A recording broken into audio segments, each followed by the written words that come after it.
L'invité du jour, c'est Faustine Bollaert. Bonjour Faustine. Bonjour Valérie, bonjour Gilles, bonjour à tous. Comment allez-vous?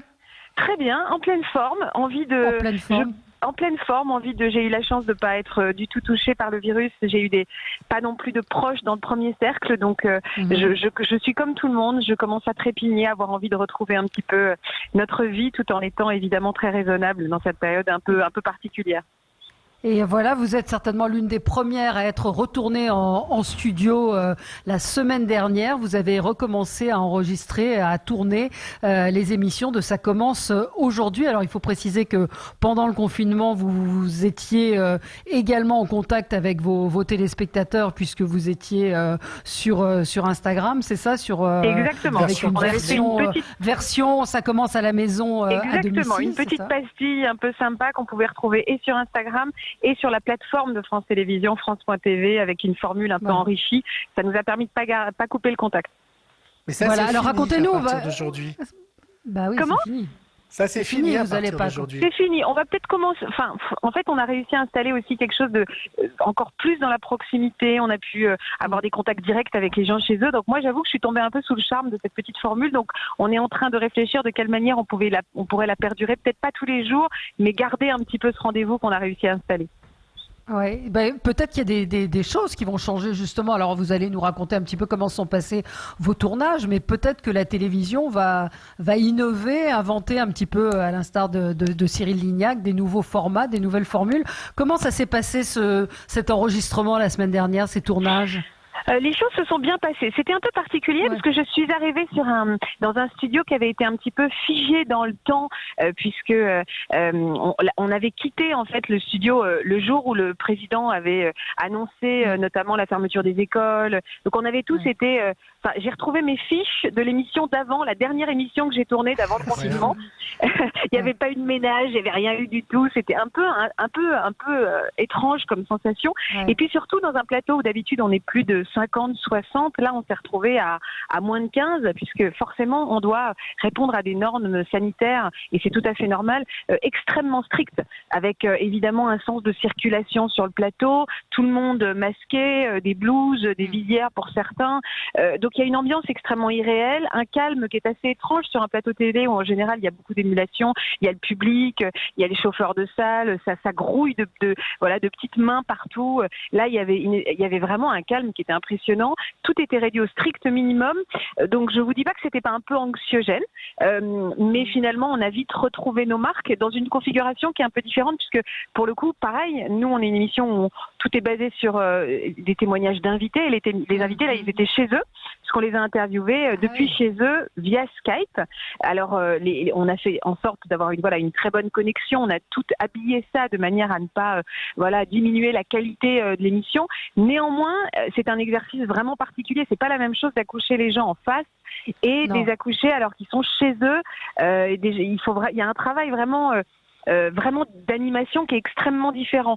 J'ai pas de repères dans les langages corporels, les regards sont beaucoup plus loin, on se fatigue plus à parler à un écran, donc très vite, au bout d'un quart d'heure, on commence à être un peu usé finalement d'un plan fixe. Donc tout est un petit peu à réinventer. Donc on était plus confortable au bout de la 8e émission que la première. Mais voilà, c'est pour l'instant, on va dire qu'on tâtonne. Voilà, il y a un coup à prendre, même si j'espère malgré tout que ça va pas s'installer dans le temps et qu'on va pouvoir vite recevoir à nouveau des invités sur le plateau. Vous avez une idée à peu près de quand ou ça reste encore assez indécis?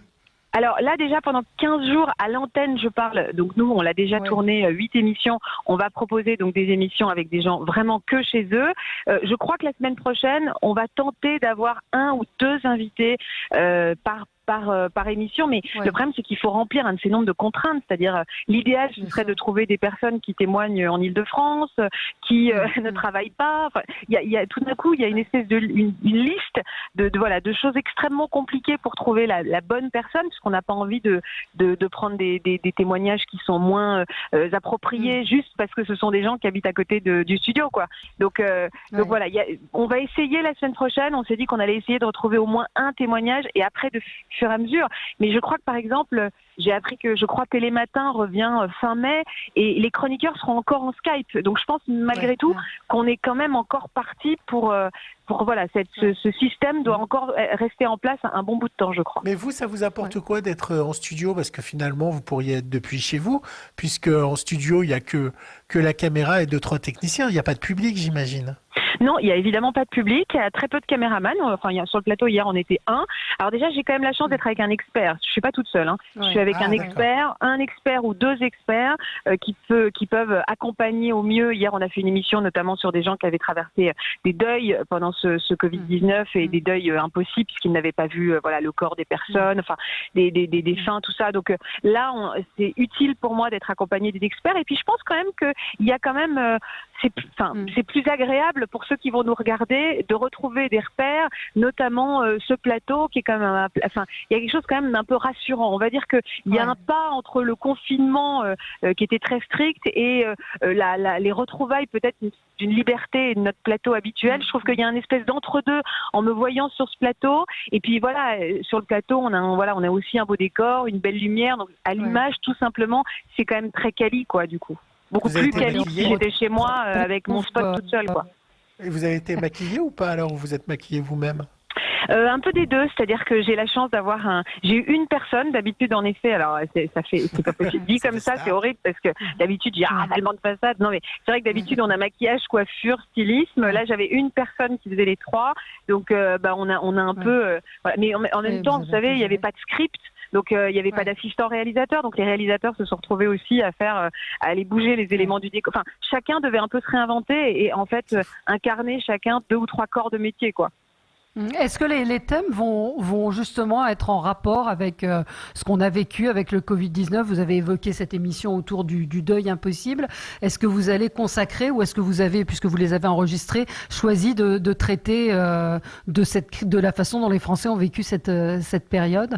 Pendant 15 jours, oui. Pendant 15 jours, on va vraiment être focalisé sur la façon dont les gens l'ont vécu, parce que c'est vrai que moi j'ai remarqué comme tout le monde, l'actualité est tellement puissante et forte que on nous a beaucoup parlé, on nous a un peu offert un catalogue permanent de toutes les situations dans lesquelles les Français pouvaient se trouver, ceux qui faisaient des rencontres entre voisins, mais on n'a pas eu le temps d'écouter vraiment, de se poser sur des témoignages. Et je pense qu'il est vraiment venu le temps maintenant, dans cette première phase aussi de déconfinement, de s'écouter posément, tranquillement, et de prendre le temps d'écouter de ceux qui ont vécu des traumatismes ou des bonheurs aussi, parce qu'il n'y a pas que ce deuil. Oui, on a aussi l'indice, c'est Valérie, j'ai trouvé l'amour durant le confinement. Je me demande comment on peut trouver de l'amour durant le confinement. Parce qu'on est confiné. Je peux vous dire que non, mais je peux vous dire que notamment sur les réseaux sociaux, les gens ont pris beaucoup plus le temps d'aller sur des sites de rencontres. Puis il y a des gens qui se sont donné rendez-vous dans des supermarchés au rayon pamplemousse.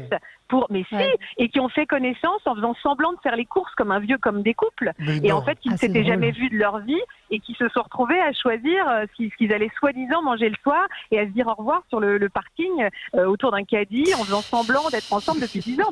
Donc si, je peux vous dire qu'il y a des très très jolies histoires et je peux vous dire même que dès lundi, moi je suis au taquet parce qu'il y a plein de gens qui m'ont raconté des histoires et il y a plein de gens qui vont se rencontrer cette semaine pour la première fois, qui sont tombés amoureux via Skype.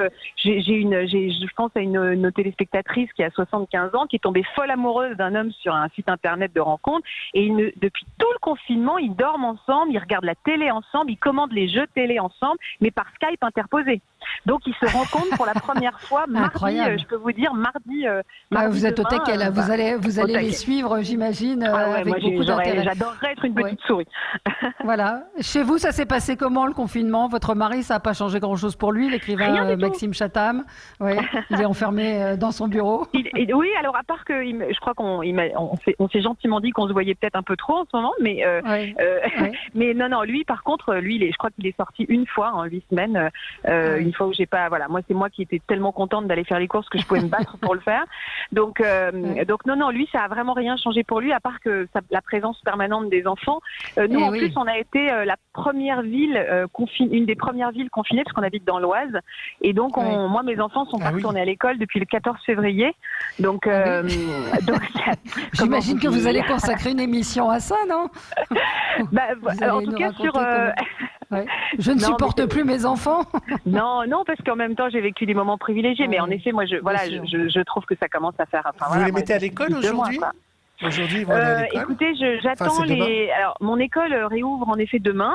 À l'heure où je vous parle, je n'ai pas eu encore tous les détails, mais oui, moi, je vais les remettre à l'école. Je pense que, en fait, j'ai la chance en plus d'habiter. Moi, je suis pas à Paris, je suis dans une petite école rurale où ils sont 12 par classe. Donc, je pense que là, ils vont, comme il y en a plein qui vont pas les mettre, je pense qu'ils vont être 6. Moi, j'ai besoin de retrouver un rythme. Mes enfants ont un peu fait le tour là. Ça fait 2 mois et demi qu'ils sont à la maison. Même m'avoir comme maîtresse d'école, je pense que c'est eux qui vont me tuer d'abord. Hein. Bah écoutez, merci Faustine Bollaert d'avoir été avec nous.